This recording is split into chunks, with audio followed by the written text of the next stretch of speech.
Hello Fast Trackers, my name is Rahil Ghazni. I am the director of Fast Track Training, and today I have a fantastic video. It's something I've really wanted to get out to you for so long, but I couldn't. There's certain things that happen in the world we weren't able to do, but we're able to do it now. And it's going to be a breakdown of the entire Life in the UK course, plus extra things, including your tips, tricks and secrets from a teacher on how to pass the Life in the UK test. Remember, with a teacher, you are more likely to pass your exam than if you're doing it by yourself. So if you are struggling, if you have reading issues, if you don't understand like what is the Life in the UK test, or like you don't have enough time because you're working, you have family, you have kids, you have responsibilities, you just can't seem to find the time, or there's a deadline, or you've gone for the exam and you failed, then this is definitely the right place to be. This is what you want to do. You're exactly where you need to be here today. So I'm going to go through all the Life in the UK test questions through the book, but I'm only going to cover the things that I know have come up in the exam for the last 10 years. I've been teaching for a long time, and I'm going to make sure that you know exactly what I know. So if you have a bit of stress, if you have a bit of worry, if you're not confident at all, I want you to take that stress out of your head. Let me just pluck it out of your head. I'm going to put it into my head, and I want you to come with me. I'm going to show you everything for the Life in the UK test, and I want you to really enjoy it. My name is Rahil Ghazni. I'm Director of Fast Track Training, and today we're going to go through the Life in the UK test with you. Let's get started. Okay, so the first thing that we're going to do is we're going to look at the questions and answers. Once we've gone through the questions and answers, we'll go through the presentation, then we'll go back to the questions and answers. I guarantee you'll enjoy the training a lot more this way. Question number 1, when did hunter-gatherers first come to England? 10,000 years ago, 6,000 years ago, 4,000 years ago, or 2,000 years ago? The correct answer is 10,000 years ago. And don't worry guys, I'm gonna explain it and then we're gonna do it again. So if you get it wrong now, don't worry, we're gonna do it again. So just go through it first time, we're gonna go through it a second time. How many years ago were the first farmers in England? 10,000 years ago, 6,000 years ago, 4,000 years ago, or 2,000 years ago? The correct answer is 6,000 years ago. Okay, let's put these in the correct order. This doesn't come in the exam, but we do practice it in the training with our classes. So if you come to our classes, we practice this with you to help you understand a little bit better. The Vikings, the Iron Age, the Romans, the Stone Age, the Normans, the Anglo-Saxons, or the Bronze Age? The correct answer is the Stone Age, the Bronze Age, the Iron Age, the Romans, the Anglo-Saxons, the Vikings, and the Normans. Again, don't worry, I'm going to cover all these. You're going to love it. Where were the Vikings from? Norway, Denmark, Italy, India, or Pakistan? The correct answer is Norway and Denmark. Where was Queen Boudica from? Italy, Germany, Iceni, or Pakistan? The correct answer is Iceni. Very good. What did Hadrin build to keep the Scottish away from England? A giant wall, a big castle, an electric fence, or a large fleet of ships? The correct answer is a giant wall. The Picts were the ancestors of what people? The Welsh, the English, the Scottish, or the Americans? The correct answer is the Scottish. What did the Romans bring to England? Plants and animals, roads, structure of law, or all of the above? The correct answer is all of the above. What year did the Romans leave England?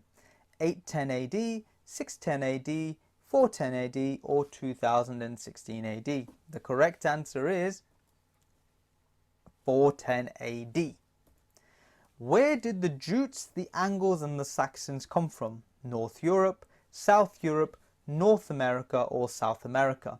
The correct answer is North Europe, or Northern Europe. When did the Vikings arrive in England? 878 AD, 789 AD, 410 AD, or 2016 AD? The correct answer is 789 AD. Who defeated the Vikings in England? Tony Blair, King Alfred the Great, King MacAlpin of Scotland, or Winston Churchill? The correct answer is King Alfred the Great. Very good. And what year was the Battle of Hastings? 1246, 1066, or 1166, or 1966? The correct answer is 1066. That's going to be very important for you. Who became king after the Battle of Hastings? Sir Francis Drake, King Alfred the Great, King MacAlpin of Scotland, or William the Conqueror?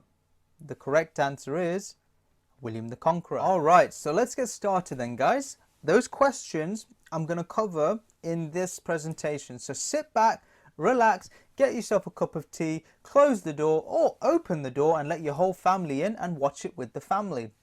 The kids love this stuff. Right, let's get started. The United Kingdom of Great Britain and Northern Ireland. The UK of GB and NI. England, Wales and Scotland. So, in the United Kingdom there are 4 countries. We have England, Wales, Scotland and Northern Ireland. So we have England here in London. We have Scotland here. London is the capital. Scotland's capital is Edinburgh. Northern Ireland's capital is Belfast. Wales' capital is Cardiff. So, how do we remember this? What's the easiest way? We can make a couple of rhymes up or some stories. So, London is Edinburgh. I come from Nottingham in the East Midlands here, in the heart of the Midlands. I come from Nottingham, Robin Hood City, where we take from the rich, but we haven't quite gotten round to giving to the poor in Nottingham. That's Nottingham there, Robin Hood. London is the capital. Cardiff is the capital of Wales. So Cardiff is a city next to the ocean, and you can say cliffs are here. Cardiff, cliffs, because it's next to the ocean. Cardiff, cliffs. Scotland is Edinburgh. Edinburgh. Iceberg, you can say it's like ice, like baraff, ice. Why? Because it's very cold in Scotland. So iceberg, Edinburgh. Belfast in Northern Ireland. Now, a very trick that you can remember, a very easy way, is Belfast. Ireland had a potato famine a long time ago, and a lot of people died, and they were fasting. It was no food, there was no potatoes. So this was Belfast, fasting, you see. Yeah, Belfast. Because they were fasting. So Wales is Cardiff because it's next to the cliff. London, because why not? It's, I think Urdu and Punjabi they call it Vilat. I don't know. I've heard people say Vilat. It means foreign or abroad, I think. And Scotland is Edinburgh. So Cardiff, Belfast, Edinburgh. Cardiff next to the cliffs. Belfast because they were fasting from the potato famine. And Edinburgh because it's like an iceberg. It's so cold in Scotland. And London because, well, there's only one London, capital of the world, I suppose. If you're from London, yes, we all know. Everyone in London is a Londoner, and everyone outside of London doesn't exist. We know this. we are village people to you. Okay, right. We're gonna go back 10,000 years now, ladies and gentlemen, to the earliest parts of Britain. And we're going to go from 10,000 years ago and bring it right down to the modern times of Margaret Thatcher and Tony Blair and all these things later on by the end of the presentation. So 10,000 years ago were the hunter-gatherers in what we call the Stone Age, or in Urdu Punjabi, Patar Zamana. This is very interesting because you can translate this into your language. Stone Age, 10,000 years ago, hunter-gatherers. Hunter-gatherers, another word for them is called the Shikari, or the hunter-gatherers. So this is a long time ago. And then you have Stonehenge in Wiltshire, which is 6,000 years ago, which is the first farmers to arrive in Southeast Europe. Now, Southeast Europe is where you have Stonehenge in the county of Wiltshire. Now, this comes on your test. So if you want to take some notes or you want to go onto our website and start practicing these questions, by all means, go for it. Where is Stonehenge? It's in Wiltshire. How long ago was Stonehenge built? 6,000 years ago. Where were the first farmers that built Stonehenge? Southeast Europe. So there's 3 questions for you. If you want to write those down, fantastic. Get a pen and paper, write these things down and make some good notes. All of my best students in my classes always write notes. They have loads and loads of notes. So if you want to pass this exam, get your pen and paper out. Let's get back to school. Right, after the Stone Age, you have the Bronze Age, 4,000 years ago. Now, bronze is a mixture of two metals, copper and something else, I think. It's metals mixed together. I think it's copper and something else. But this is the time where they stopped using stone for the spears and the cutting utensils and the swords, and they moved into mixing metals to make bronze. After the Bronze Age, which is 4,000 years ago, you have the Iron Age, Loikizamana, Iron Age, where the first coins are minted. Minting is making coins. Now, if you look at these pictures here, you can see they have the pictures of the kings on the front, and that's a question in your test as well. What do they have on the coins? The first coins to be printed, they had the pictures of the kings, the big nose kings. They have very large noses. If you can see here, this man has a very big nose. So he's the big nose king, and that's what they put on the front of the coins. And they spoke the Celtic languages. Now, the Celtic languages is Welsh, Scottish, Irish, and they had those languages in the Iron Age, very ancient languages. The Romans is 55 BC, Julius Caesar tried to conquer England. Now, BC stands for before Christ. Christ is at the year of 0. BC is before Christ. AD is Anno Domini, which comes afterwards. So let's slow down. We don't have to go very fast. We can go as slow as you like with this. BC is before Christ, 0 is just the 0, and AD is Anno Domini. So it goes BC, 0, then 43 AD.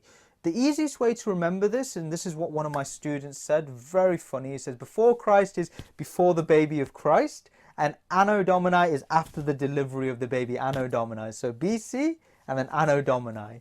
Yeah? So 55 BC and then Anno Domini, okay? All right. So this is Queen Boudica of Iceni in the east of England, and they defended against the Romans. Now, the story goes, the Romans came to England in 43 AD, and they found that the Druids were doing, sacrifices of human beings. They were killing humans. And because they were killing humans, this was seen as barbarism.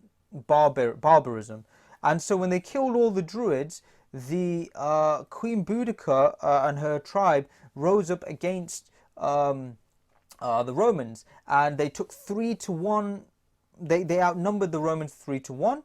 And of course, Queen Boudica herself, her husband had died, the king, and she inherited all of his land. But in those times, the Romans believed that women were not allowed to inherit land, they weren't allowed to own land, and so the Romans came and confiscated her land from her, and abused her and her family, her daughters, and beat them up and said, no, no, no, we're not going to allow you to have land. Once that happened, they rose an army, and the story goes that the army took all their family, caravan, everything to the fight against the Romans. But the Romans were very well they were very well trained. They had great armor, they had great training, and they weren't able to beat the Romans. And the Romans pushed them back into the caravan, surrounded the caravan, and killed all of the English warriors and their family and children as well. So this is a story that you can remember about Queen Boudica. She was captured, and when she was captured, they tried to take her back to Italy, but she killed herself. She ate poison. So there are 3 questions for Queen Boudica. That other stuff about the story is not on your exam, but it kind of helps you to remember a story, and we like to remember stories. Queen Boudica, her story, her questions in the exam is, where is Queen Boudica's statue? And if again you're from London, hello to all the Londoners out there, this you'll know, this is Queen Boudica's statue on Westminster Bridge. Where was Queen Boudica from? She was from the east of England, a place called Iceni. What did Queen Boudica do? She defended against the Romans. So again, let's slow down. 3 questions you need to remember. Who is Queen Boudica? Queen Boudica is the leader of the Iceni. she's the leader of the English tribes. And where did Queen Boudica come from? She came from Iceni, east of England. And what did she do? She defended against the Romans. And where is her statue? Her statue is on Westminster Bridge. Okay, let's talk about the Romans now. This is Hadrian's Wall. Now, I don't know if this is true, but one of my students told me that when they sent the blueprint for Hadrian's Wall to Scotland, the engineers had it upside down. So the book itself was like upside down. So they built it really deep into the ground and not very high on the top. I don't know if this is true, but it could be a story to help you remember what Hadrian's Wall is. So what were they doing to build Hadrian's Wall? They were trying to keep the Scottish out of England. And the Scottish were the ancestors, they were called the Picts. And this is Emperor Hadrian here. And this is the Hadrian's Wall. They're trying to keep the Scottish away from England. The Romans left Britain in AD 410. And there were new roads, new plants and animals, structure of law. And again, you don't worry about Antonine Wall, that you don't need to look at that. That's not important. This is important. Hadrian's Wall. This is very important. So with Hadrian's Wall, when this was built, this was to keep the Scottish away. And this is a picture of the Roman Empire at the height, at its peak. I think this might be maybe at the time of Jesus. So I think this is like AD, maybe like 10, 20, 30. It doesn't say, so I'm not sure. But if you can see how big the Roman Empire is, it's got so much land and empire, and everything leads to Rome. All roads lead to Roma or Rome. So when you have roads, they all are leading back to the Roman Empire, which is how it's supposed to be for that empire. Then you have new plants and animals. So the new plants and animals come from all different parts: Spain, Germany, North Africa, Afghanistan, Egypt, Syria, Asia Minor, all over the empire. And then they had a structure of law, and this law was how they kept the empire together. It was a very strong administrative service. So when you come against this question, they'll say, what did the Romans have? Well, they had roads, because all roads lead back to Roma. New plants and animals, because the whole of this part of the world was all the plants and animals were shared. So if you had a monkey from Egypt, it's probably going to end up in England somehow. And if you had a horse in England, it's probably going to end up in Asia Minor somehow. That's just the way it was, because you only needed one passport from England to Egypt. You could use one passport and travel all the roads, and a structure of law. Right. The Roman Empire, as all empires, had risen and fallen. And so now you have the Anglo-Saxons, which is the Jutes, the Angles, and the Saxons from Northern Europe. They've come to England, and they are now taking over only England. Why is it only England they're taking over? And this is in the test. The Anglo-Saxons, where did they go to? They went to England, not Scotland and Wales. This is an actual question from your exam. They didn't go to Wales, Scotland, or Ireland, because they had an army, an identity. England, on the other hand, were robe-wearing copycats of the Romans. It's a bit deeper than that, but they didn't have an army. All the army went with Rome, so they were left defenseless. So they had baths, they had really nice things. They had nice things, and the Anglo-Saxon says, we're just going to live where you live and take over what you eat, take over what you eat, and we're just going to live here. Fast forward 200 years later, and literally we have a new blend of people, because when the children of are born and they grow up, and then their children are born, and then they grow up, and then their children are born and they grow up, the culture starts to change. And from 410 to 600, there's like 200 years. So that's like, if one generation is 50 years, you have 1, 2, 3, 4 generations later. So your great-great-great-grandchildren are now Anglo-Saxons, and there's a mixture of Romans, British tribe, and Anglo-Saxons. The Vikings, or as my lovely fast-tracking students love to call it, the Viking.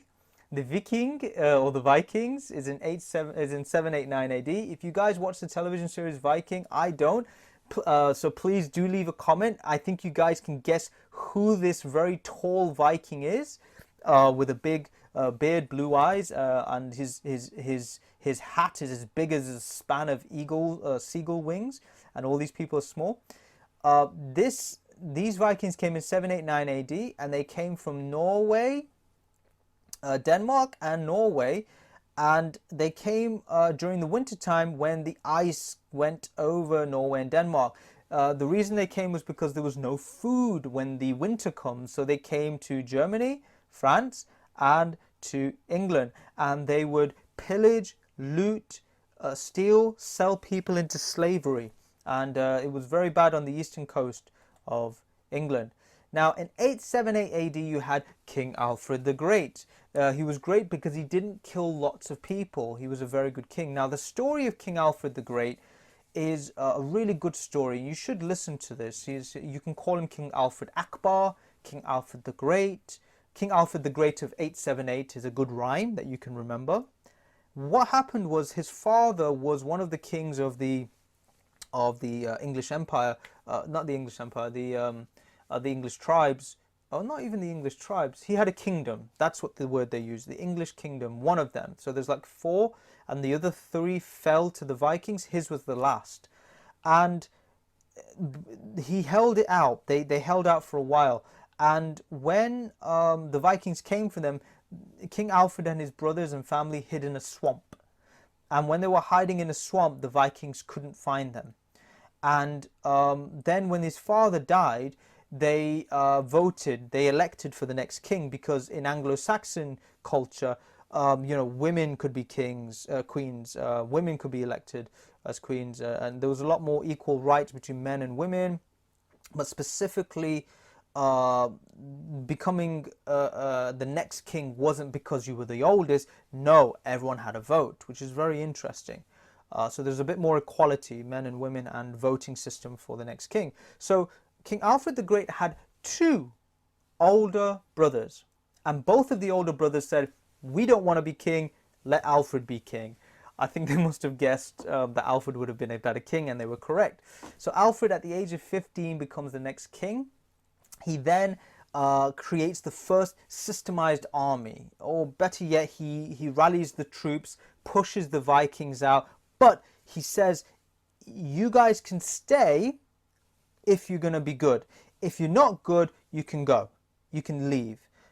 Because he knew that it was literally 100 years since the Vikings were in England, and their kids have grown up and they're grown up, so they're actually used to England, and they're kind of like communicating in the talking, the same language, the same culture, they're mixed. So he didn't want to kick them out. He wanted them to integrate, but be useful and not be causing problems.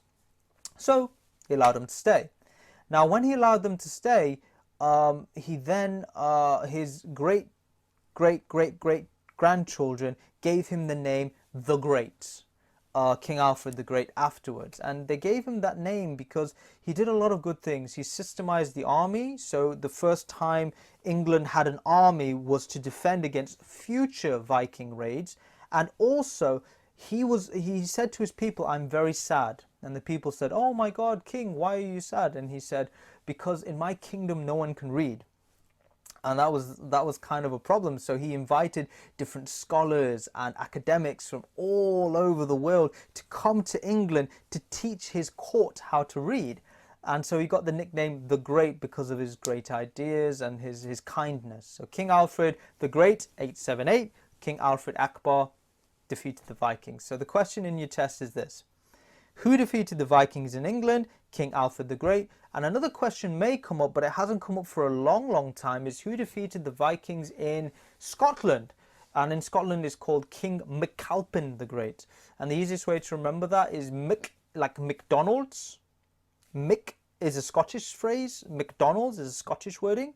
So if you're from Scotland and you're watching this, I do apologise. I'm probably going to butcher this, but MacAlpin is the King of Scotland that defeated the Vikings. Alfred the Great, or Alfred Akbar, or 878, Alfred the Great 878, was the king who defeated the English king who defeated the Vikings. Right, now we get to my most favourite part, the part that we got taught in schools all the time when we were kids. 1066, William the Conqueror. This is such a great question that it's going to come up eight times in your test, and I'm going to show you how to do it 8 times. I want you to write it down, 1066, and there's 8 questions I'm going to teach you. 1066 was the Battle of Hastings, and William the Conqueror from northern France defeated Harold Hardrada in the Battle of Hastings. He then became William le Conqueror, or William the Conqueror. The battle was literally I'm not going to explain how the battle happened, because you can watch YouTube videos on how that happened. You can go and ask family members about the Battle of Hastings. If they're British, they'll just tell you, because it's like if you're English, it's tattooed on your back, like 1066. It's such a big part of your education as a child. Like when you close your eyes, 1066 is tattooed under your eyelids, and you wake up and go, oh my God, the Doomsday Book, things like that. So an English person will know this like super easy. I'll explain. 1066, these are the questions. When did the Battle of Hastings happen? It was in 1066. Who won the Battle of Hastings in 1066? It was William Conqueror. When was the Doomsday Book written? It was written in 1066. When was the Tower of London built? It was built in 1066. When was the Doomsday Book written? The Bayeux Tapestry created? It was created in 1066. And there's 2 more questions that I can't remember. When did William Conqueror come to England? He came to England in 1066. And when was the language, when did the English, when was French, when was the French used in court, as a language of court? It was used in 1066, because William the Conqueror was a French king, or a French duke or baron, and he came over to England, and then he became the English king, but he was William the Conqueror. And he spoke French. French is mixed with Anglo-Saxon. Remember, guys, Anglo-Saxon mixed with French, combine it together, makes English. So again, let's slow it down. Let's talk a little bit about the Doomsday Book. Let's talk about the Bayeux Tapestry, and let's slow down, and I'll run through these again for you. So we don't have to go too quick. We can just kind of repeat things, just to help you remember, and that's the best way of memorizing this. It's okay, you'll be fine. You'll pass your exams. You'll enjoy it as well. So changes in government and social structures because you have a French king. Now, it's a very embarrassing time to be English. Not to be English, sorry. For England, because what's happening is England is now paying taxes to the French monarchy and the French king and the French empire. The French are going off and waging war in different countries. So at the moment, it's very embarrassing, and English people are very sad at the moment because their king is just waging war in different countries, and their king, they don't have an English king anymore. But 1066 onwards is the beginning of the new system. So let's slow it down. Let's talk a little bit more about what's happening right now in England, and we don't have to go too quickly. We can kind of slow things down a little bit. So 1066 is quite a sad time for English people, because they're just paying the taxes to a French king who's waging war in different countries, and they're not spending the money on their own country. And the Doomsday Book is a book where the French king doesn't speak English. He doesn't know the country, but he does want to tax it. So he sends his people out into the countryside to collect the taxes.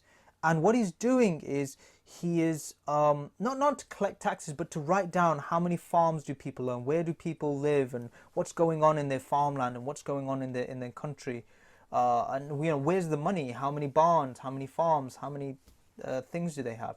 Now, this may not help you to understand what a Doomsday Book is, but I'll tell you one thing. When you, and I'm talking to you, yes, you sitting at home watching this video, you know who you are. If you didn't, if you're a foreign national and you're watching this video, I'm talking directly to you. When you first came to the UK and you were on the plane and you looked down onto the countryside, did you see squares in the countryside? Yeah, you did, didn't you? Okay, so you see those squares in the countryside, right? The squares on the ground, right? Those squares are because of the Doomsday Book. So why do you think they put those countryside areas into squares? If you said that it's because they wanted to figure out, you know, who owned what land, yes, you are correct. That's what they did. They saw who owned what land. The cows could only graze on this land, and you would be taxed according to that square. Then the Bayeux Tapestry is a written account of the Battle of Hastings and the French king and everything that happened. So it's a large curtain. It's so huge. It's so wide, and you can go and read it, and it just tells you the stories of what's happening. So again, let's do this one more time. 1066 Battle of Hastings. Who was the king in 1066? William the Conqueror. When did the Battle of Hastings happen? It happened in 1066. Who was the who built the Tower of London? William the Conqueror in 1066. When was the Bayeux Tapestry made? It was made in 1066. When was the Doomsday Book written? It was written in 1066. What language did the French court speak? What language did England speak in 1066? It was the French courts, which is the top system, was French and the Anglo-Saxon. What two languages combined together to make English is French and Anglo-Saxon combined together. I think I'm missing one, but we can rewind the video to look at it. But yeah, that's all the 8 questions that will come in your test. All right, well done to you guys. History is not very easy, but you guys did it. So let's start from the beginning. Stone Age is 10,000 years ago. Bronze Age is 6,000 years ago. Iron Age is 4,000 years ago. Romans came in 43 AD to 410 AD. And the Anglo-Saxons came in AD 600. The Vikings came in 789 and they left in 878. Very good. The Normans came in 1066. And AD stands for Anno Domini, the Latin year of our Lord, and BC stands for before Christ, or, as better yet, after delivery of the baby of Christ and before the birth of Christ. BC and AD. Well done. All right. Now, let's try it one more time and see how you get on. I guarantee you're going to do a lot better this time than you did before. Question number 1.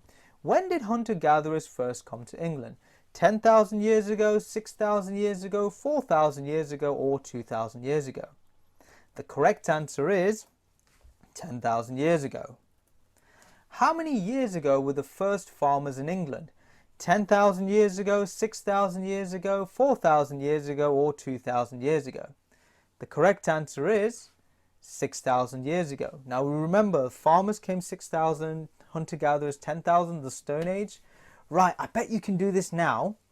Put these in the right order. Vikings, Iron Age, the Vikings, the Iron Age, the Romans, the Stone Age, the Normans, the Anglo-Saxons, and the Bronze Age. Here's a trick.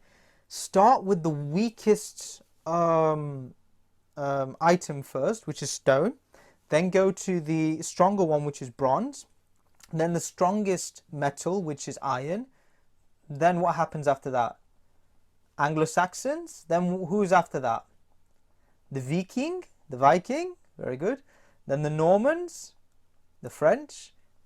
Yeah, is that it? So well done. Let's have a quick look. Did we get this right? The Stone Age, the Bronze Age, the Iron Age, the Romans, the Anglo-Saxon, the Vikings, and the Normans. Well done. Good job. And where were the Vikings from? Norway and Denmark, Italy, India, or Pakistan? The correct answer is Norway and Denmark. Good job, because it got cold and they had to come. Where was Boudica from? Iceni, Germany, Iceni, or Pakistan? The correct answer is Iceni. Well done. And what did Hadrian build to keep the Scottish away from England? A giant wall, a big castle, an electric fence, or a large fleet of ships? The correct answer is a giant wall. Fantastic. Good. The Picts were the ancestors of what people? The Welsh, the English, the Scottish, or the Americans? The correct answer is the Scottish. How can you remember this? Scottish. The best way to remember this is Scotland's people are picky people. They're not really. They're wonderful people. They're fantastic. But you can try and say Scottish people are picky, therefore they're Picts. Yeah. Yeah, you can say Scottish people are Picts. That's fine. They're the ancient ancestors. You can say it that way. What did the Romans bring to England? Plants and animals, roads, structure of law, or all of the above? We remember how big the Roman Empire was? So it is literally all of the above. Good job. What year did the Romans leave England? 810 AD, 610 AD, 410 AD, or 2016 AD? The correct answer is 410 AD. Wonderful. Good job. And where did the Jutes, the Angles, and the Saxons come from? North Europe, South Europe, North America, or South America? The correct answer is North Europe. Well done. And when did the Vikings arrive in England? 878 AD, 789 AD, 410 AD, or 2016 AD? The correct answer is 789 AD. They came in 789 AD. They left in 878 AD. Who defeated the Vikings in England? Tony Blair, King Alfred the Great, King MacAlpin of Scotland, or Winston Churchill? So, remember, Scotland's was King MacAlpin of Scotland, and Vikings in England was King Alfred the Great in 878. Well done. King Alfred Akbar or King Alfred the Great in 878. Sorry, I keep using the term Akbar just to tell you what that means. I think in Arabic or in Urdu or in Punjabi, it means like Akbar means great. So Akbar is great. So King Alfred the Great can be translated into King Alfred Akbar to help other students who don't speak English to understand how you can use that to help you. But who defeated the Vikings in England? King Alfred the Great. Very good. And what year was the Battle of Hastings? Again, close your eyes. Look at the tattoo you've got underneath your eye. What does it say? 1246. No, that's wrong. 1066. Yes, that's correct. 1166, 1966. They're all wrong. It's 1066. Fantastic. And again, this is the question I wanted to show you. Who became the king after the Battle of Hastings? Very popular question. Sir Francis Drake, King Alfred the Great, King MacAlpin of Scotland, or William the Conqueror, the French king? It is bonjour, William the Conqueror, the Great Conqueror. Very good. The Frenchman. All right, guys. All right. So you did it. Fantastic. So you guys got through all of the questions and answers for the Life in the UK test for the first chapter. That's wonderful. I think there's like 9 more to go. We've got quite a long way to go. But if you do these questions and answers, I guarantee you there's going to be no problems at all. You're going to love everything in the exam. You're going to see everything. You're going to learn everything. So what I want you to do is always watch these videos and go to the website and always practice the questions. I put all the questions on the site, and students are a lot more they pass the exam a lot easier when someone's able to sit with them and explain everything. No one's explaining these stories, and if you want to hear more of these stories to kind of get your citizenship faster, then go to our website. I've left the link below. You can click the free assessment, and you can speak to us directly, and we're happy to speak to you. We also have a WhatsApp number. It's down below. You can speak to us on WhatsApp, communicate with us. Just don't suffer by yourself. The last thing you want to do is just sit in silence and not know who to turn to. You know, our teachers, we're here to support you. We're here to look after you. We've been teaching for a long time. So remember, leave a comment below if you're struggling. Leave a like and subscribe and hit the bell icon if you want to see the next video straight away on your phone. We're releasing them all the time, so please enjoy. And I will see you in the next episode for the Life in the UK test training. Have a great day, Fast Trackers. My name is Rahil Ghazni, Director of Fast Track Training. Have a great day. Thank you.